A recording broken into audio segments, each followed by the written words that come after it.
Estamos de volta com o Troca de Passos. Estou aqui com o Rodrigo Coutinho e com o Alex Meschini. Acabamos de receber os gols de Botafogo e Fortaleza. Aliás, o jogo era Fortaleza e Botafogo.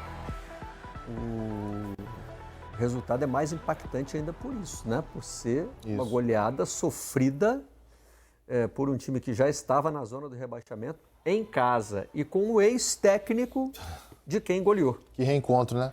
Eu acho que o jogo é muito... O resultado do jogo, né, Barreto, é muito contaminado, pautado pela expulsão que o Gustavo Mancha sofreu aos 5 minutos, né? Dá um carrinho por cima da bola num duelo com o Danilo. O jogo não tinha nenhuma cara até aquele momento, era um jogo disputado. É expulso corretamente. O jogo fica parado 4 minutos. Aí dos 9 aos 13, o Botafogo trabalha a bola, tem uma falta pela direita e aquele gol que a gente viu ali de cabeça, o primeiro gol da partida, marcado pelo Marçal. E aí o Renato Paiva, ele saca o Daverson, que era o centroavante da equipe, e, na minha opinião, não define muito bem como seria o desenho para defender da equipe, né? Em alguns momentos ele tentava defender com 3 no meio e deixar 2 sobrando à frente, um 4-3-2, né? E fazia com que esses 3 no meio balançassem de um lado a outro, mas não conseguiam fazer. O Botafogo trabalhava muito bem a bola. Mas o próprio Fortaleza tem uma melhora ali a partir dos 30 do primeiro tempo. Até tem oportunidade para empatar o jogo. Mas seria muito complicado, né, Alex, para você competir nesse cenário contra um Botafogo que já tem mais qualidade. Olha aí a entrada. Esse é o momento da expulsão. Logo aos 5 minutos. E aí o Botafogo faz o segundo no último minuto regulamentar do primeiro tempo. E aí o jogo... desanda, né? Se vira 1-0 ainda, né? 0-1 ali pro Fortaleza. Tem uma esperança. É outra coisa. Mas o que 0-2 aí você vai procurar algo pra sair com 1 a menos.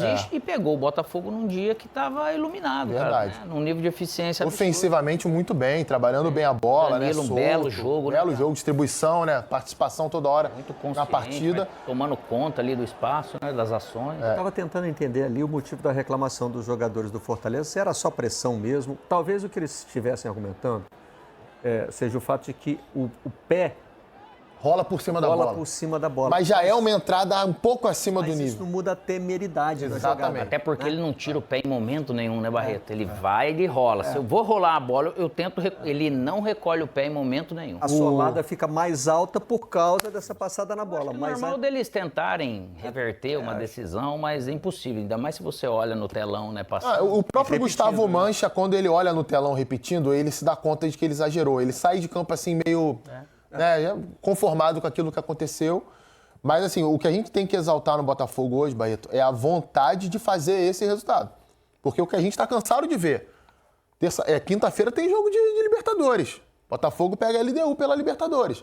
Então, o que a gente está cansado de ver? Pô, estamos com a mais, fizemos um 2-0 aqui, vamos tocar de lado, né? Vamos segurar. Não foi isso que aconteceu, não. O Botafogo forçou, botou o pé embaixo, fez o 5º gol, inclusive nos acréscimos, com o Matheus Martins, que entrou bem na partida. Marçal fez 2 gols hoje, né? O terceiro gol do Botafogo é dele também, um golaço. O David Ricardo fez o 4º gol, então são dos 5 gols, 3 gols de zagueiro, né? Olha aí, a bela jogada do Arthur Cabral, né? E o Marçal batendo de virada para fazer. Mas é um jogo que teve muito essa história, né? Esse Marçal, você for lateral, zagueiro, os caras vão começar a querer pôr você de atacante, hein, bicho? Golaço, né? Golaço. Mas um belo jogo, cara. É o que o time bem consciente, né? Com um objetivo, nível de concentração altíssimo, consegue realmente aproveitar todas as oportunidades praticamente que teve. E o Fortaleza nessa situação de parece que não vai, né? Tudo ruim, não ganhar em casa, desorganizou, desfocou. Muito alto. Eu até acho que o Fortaleza teve uma melhora inicial com o Renato Paiva. Se a gente olha até jogos que o Fortaleza perdeu, o Grêmio, por exemplo, fora de casa, não era um jogo assim, se você olha o tempo inteiro, para perder pro Grêmio aquela partida. Mas o time tem cometido algumas falhas, alguns excessos. Esse, por exemplo, do Gustavo Mancha. Acho que hoje também um jogo atípico, que foi um jogo ruim e perdeu, não dá para condenar tudo também. Muito bem, fechamos os jogos de hoje do Campeonato Brasileiro. É hora de fazer mais um rápido intervalo. Voltamos já com troca de passes.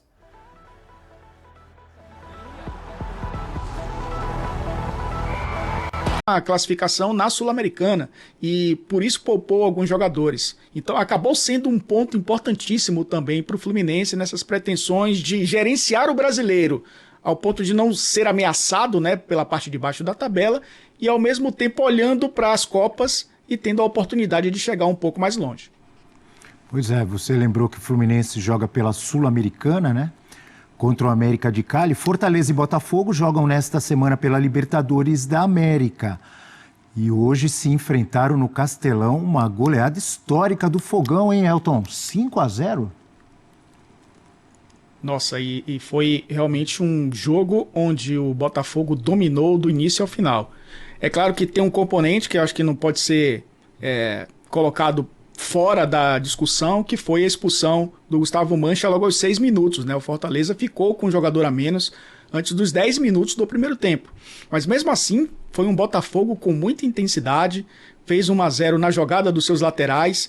E eu digo laterais porque o Marçal é lateral de origem, mas jogou como zagueiro essa partida, né? O David Ancelotti escalou o Marçal como um zagueiro, ele jogou ali como zagueiro ao lado do David Ricardo, que também marcou um gol, né? Aliás, curioso porque os defensores participaram muito bem, o Alex Telles com 2 assistências, mas o Marçal marcando 2 gols. Foi um Botafogo que manteve o ímpeto, né, de jogar no ataque o tempo inteiro, e com um jogador a mais sufocou o Fortaleza, e foi um time realmente que o torcedor do Botafogo esperava, né? Mesmo fora de casa, Abel, porque era aquela preocupação, né? Jogar no Castelão é um campo um pouco mais pesado. A gente sabe que a sequência de jogos prejudica o gramado do Castelão. O Botafogo tem um gramado artificial, né? Então muda um pouco até a forma de jogar, mas foi um time com muita intensidade. O Arthur Cabral e o Montoro se entendendo cada vez mais, uma jogada do Montoro para um gol do Arthur Cabral, o Arthur Cabral dando assistência também, acabou sendo importante nesse sentido. Savarino, sempre um cara importante nesse meio campo, também dando assistência, mas foi um reencontro do Renato Paiva com o Botafogo que não foi dos melhores, viu, Abel? Se reclamou muito, né, que o Botafogo teve uma postura defensiva contra o Palmeiras no Mundial, que causou a demissão do Renato Paiva, e esse Botafogo jogou com intensidade, né, contra o Fortaleza fora de casa, que talvez tenha sido a amostra que o John Textor queria. Uma vitória importante para um Botafogo que vai ter tranquilidade agora para a Libertadores, e uma derrota muito preocupante para o Fortaleza, porque segue na zona de rebaixamento, não dá mostras de reação, tem 2 jogos difíceis pela Conmebol Libertadores. Inclusive estou indo para Fortaleza nesse domingo, né, para a gente acompanhar esse jogo contra o Vélez, mas a preocupação agora é o Campeonato Brasileiro, viu, Abel? Porque o Fortaleza, a gente já viu, já reagiu outras vezes na própria competição, arrancada, inclusive saindo da zona de rebaixamento, da lanterna para uma fase prévia da Libertadores, mas essa amostra em 2025 ainda não está acontecendo. É isso aí, terça-feira, Fortaleza e Vélez Sarsfield pelas oitavas de final da Libertadores, e Botafogo joga na quinta-feira contra a LDU, também pelas oitavas de final, e o técnico David Ancelotti falando agora depois desse 5-0, vamos acompanhar. Boa noite. Sim, obrigado. O jogo condicionado muito claramente pelo cartão vermelho, tão cedo. E depois, na primeira etapa, a gente consegue marcar um gol de bola parada, que também é importante.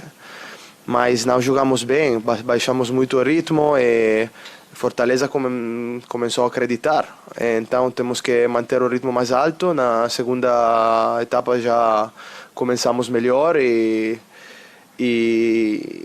conseguimos cerrar um pouco o resultado, fechar o resultado, e depois jogamos bem. Os jogadores também que entraram, queriam demonstrar e mantiveram um bom ritmo de jogo, mas um jogo claramente condicionado pelo cartão vermelho ao começo.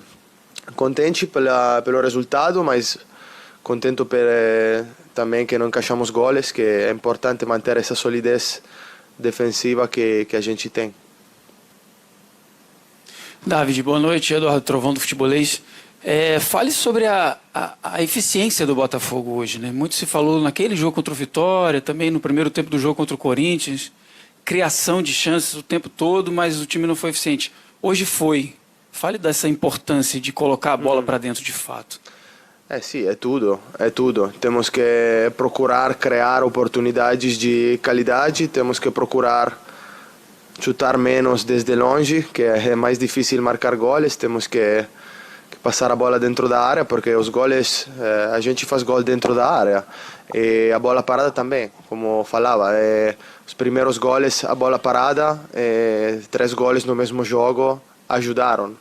Porque claramente quando a gente tem um pouco de problemas na efetividade, a bola parada ajuda para fazer goles.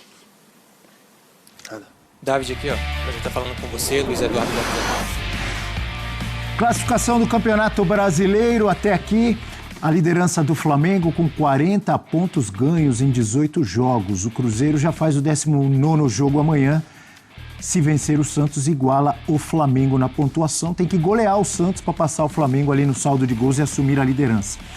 Palmeiras, terceiro, 33, e o Bahia completando aí o G4. Olha só, hein? 10 pontos de diferença do Flamengo para o quarto colocado. Botafogo, Mirassol, São Paulo chegando à 7ª posição com 28. Bragantino, Fluminense e o Internacional venceu hoje, foi a 24.